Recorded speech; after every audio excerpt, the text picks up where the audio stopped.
জাতি কিংবা ধর্মীয় গোষ্ঠী কিংবা লিঙ্গীয় পরিচয়ের মানুষ, তাদের জন্য সাম্য তো দূরের কথা, সুযোগের সমতা তো দূরের কথা, একটা ন্যূনতম ভারসাম্য সৃষ্টি করা সম্ভব হয়নি। যার ফলে আমাদের দেশের আজকে যে এটা সম্ভব হয়েছে যে একটা পুরো অর্থনৈতিক ব্যবস্থা সেটা হচ্ছে লুটপাট নির্ভর, সেটা হচ্ছে ক্ষমতা নির্ভর, যে ক্ষমতা দিয়ে টাকা পয়সা ধন সম্পদ বানাতে হবে, এবং এইটা সম্পদের বন্টনের এমন বিশাল পার্থক্য সৃষ্টি করবে যেখানে লাখো কোটিপতি থাকবে, অন্যদিকে আরেক দল তিন বেলা না খেয়ে থাকার অবস্থায় থাকবে, অথবা তার সেটা নিয়ে চিন্তা করতে হবে। এই বাস্তবতা বাংলাদেশে তৈরি হয়েছে। এমনকি এই অভ্যুত্থানের পরেও আমরা বলবো যে এই দেশের সাধারণ খেটে খাওয়া মানুষ, ছাত্ররা আন্দোলন শুরু করেছে বিশেষভাবে জুলাইতে এসে যদি আমরা দেখি, এর আগের 15 বছর রাজনৈতিক সংগ্রাম হয়েছে, গুম খুন অত্যাচার এর বিশাল ভয়ঙ্কর চেহারা আমরা দেখেছি, তার বিরুদ্ধে লড়াই হয়েছে এবং সেটাই জমিন তৈরি করেছে। কিন্তু যখন ছাত্ররা আন্দোলন শুরু করলো এবং তাদের উপর গুলি হলো, সারা দেশের মানুষ সেখানে একত্রিত হলো, শেষ পর্যন্ত যুক্ত হলো কারা?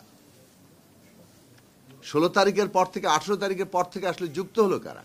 এই দেশের ছাত্রদের সাথে সাথে কিন্তু অধিকাংশ মানুষ যুক্ত হয়েছে, অভিভাবকরা যুক্ত হয়েছেন, বিভিন্ন পর্বের মানুষরা যুক্ত হয়েছেন, কিন্তু সবচেয়ে বেশি যুক্ত হয়েছেন শ্রমজীবী তরুণরা, যারা রিক্সা চালায়, যারা ছোট দোকানদারি করে। আপনি নিহতদের তালিকা দেখলে পরিষ্কারভাবে অনুধাবন করতে পারবেন। এই যে শ্রমজীবী তরুণরা যুক্ত হয়েছে, বিভিন্ন পেশার মানুষরা যুক্ত হয়েছে, যারা খেটে খাওয়া মানুষ, আন্দোলনের পরে তারা যখন তাদের দাবি দেওয়া নিয়ে হাজির হয়েছে, সেই দাবি দেওয়ার বিষয়ে কিন্তু সরকার খুব উন্নাসিক, অথবা তাদের সময় অনেক কম, তারা অনেক বড় কাজ নিয়ে ব্যস্ত। এখন এই যে বড় কাজটা জিনিসটা কি, এটা কিন্তু আপনার দৃষ্টিভঙ্গি এবং পলিটিক্যাল ডিসিশনের ব্যাপার।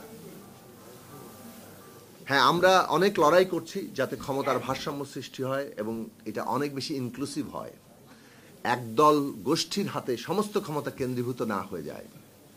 কেননা ক্ষমতার চেহারা যদি এরকম থাকে যে সব ক্ষমতা একজনের পকেটে অথবা পুরো রাষ্ট্রশক্তিতে একজনের পকেটে, তাহলে কি পরিণতি হয় আমরা অতীতে দেখেছি, সেটা ফ্যাসিবাদে রূপান্তরিত হয়। কিন্তু এই ক্ষমতার ভারসাম্য তৈরির অর্থ হচ্ছে যে এইখানে অন্ততপক্ষে এমন যে জনগণ অনুমোদন করতে হবে, অথবা সেটার একটা ন্যূনতম জায়গা থাকবে, এটা খুব গুরুত্বপূর্ণ। সেই স্পেস তৈরির জন্য রাজনৈতিক সংস্কারের জন্য আমরা লড়াই করছি। কিন্তু যদি দেখেন যে অর্থনীতির ক্ষেত্রে লুটপাট আর দুর্নীতি বহাল আছে, অথবা এমনভাবে নীতি নেওয়া হচ্ছে যে নীতিতে কেবলমাত্র বড় বড় প্রকল্প করাটাই অর্থনৈতিক উন্নয়ন, অথবা যাদের ধন সম্পদ আছে তাদের স্বার্থ রক্ষা করাটাই অর্থনৈতিক উন্নয়ন, যেটা এমনকি আমাদের মালিক শ্রেণীর অনেক সময় দৃষ্টিভঙ্গি হয়। সব কিছু এসে শ্রমিকের মজুরি কতটা কমানো যায়, সব কিছু এসে শেষ পর্যন্ত খোদ উৎপাদক, সেটা কৃষক হোক অন্য জায়গায় হোক, তারা কত জায়গাতে বিবেচনা। অথচ একটা গুড ইকোনমিক্স হচ্ছে যে আপনি যদি দেশের ভেতরে বাজার বৃদ্ধি করতে চান, আপনি যদি দেশের ভেতরে চাহিদা বৃদ্ধি করতে চান, কতটা আপনি যদি গার্মেন্টস শ্রমিকের বেতন 5,000 বাড়ান, আপনি যদি খোদ কৃষকের কাছে তার ফসলের দামটা ন্যায্যভাবে পৌঁছানোর ব্যবস্থা করেন, তাহলে তার যে ক্রয় ক্ষমতা বাড়ে, সারা দেশে তার যে বিরাট চাহিদা সৃষ্টি হয়, তার